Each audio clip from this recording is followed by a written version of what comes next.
Gosh, if there was one piece of advice I could give to my former student self, so many, but above all, have fun.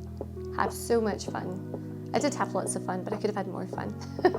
I am Dr. Punam Krishan. I studied medicine at Glasgow Uni and I am an NHS GP, a children's author and a broadcaster.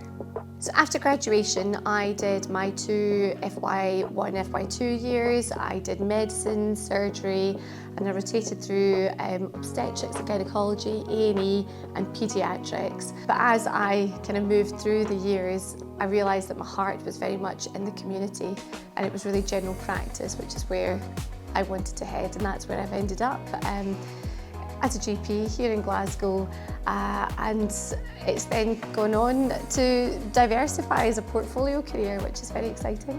So what's it like being on TV? It was never part of the plan. It's still very nerve-wracking, even though I've been doing it for a few years now, but it's very exciting. It's very exciting being on the radio, having regular surgeries on there because you're interacting with the public. Being on television, it's just another platform to communicate vital health information to the nation. I feel very privileged to be able to do that alongside my NHS work. So yeah, I really enjoy it, albeit very nerve-wracking. So am I concerned about the misinformation that's spreading online? Absolutely. It was one of the reasons I actually decided to go into these different avenues of broadcasting, television, writing and papers. I do believe that as healthcare professionals, it is our role to be able to help combat that. I tend to be quite reactive because this comes back to how much misinformation is out there. Often the headlines can be very scary for the public.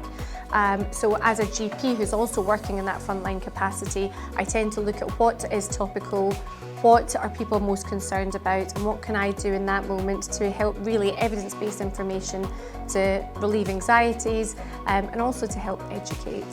So how do I balance it all? Gosh, I'm still learning, is the honest answer. And I think that it's one of those things that you're never taught at medical school.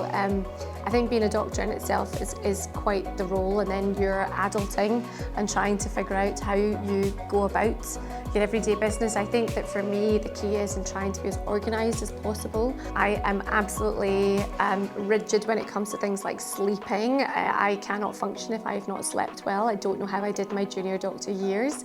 I am so fortunate to be surrounded by lots of people, both at work and my personal life, who are very supportive. And when you are just a bit overwhelmed, which happens a lot because that is life, I have lots of people that I can turn to offload to, and I think that that really helps you stay on top of it all. So I graduated in 2006, and I would say largely as a student I was quite protected from some of the pressures and constraints of the NHS. I think lots has changed since then, and I think in the modern day NHS we have got a system that is under huge amounts of pressure.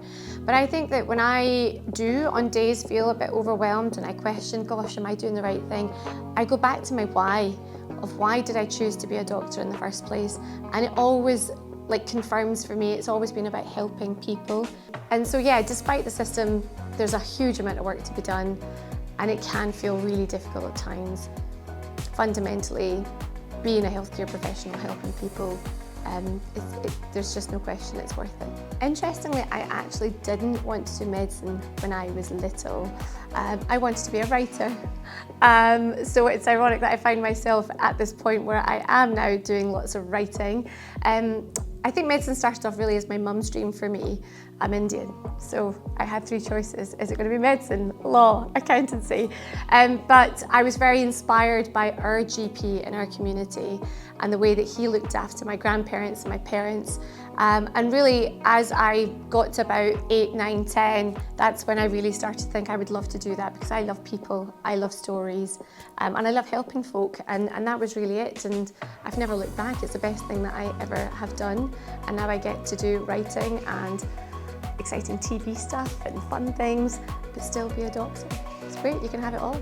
It's lovely to be back at the campus today. There's just been so many nostalgic memories, but I think hanging out in the study landscape with my friends and chatting till all hours of the morning, studying still, but I think that was it. That was, those connections are just lifelong connections, and it's what when I came in today I missed.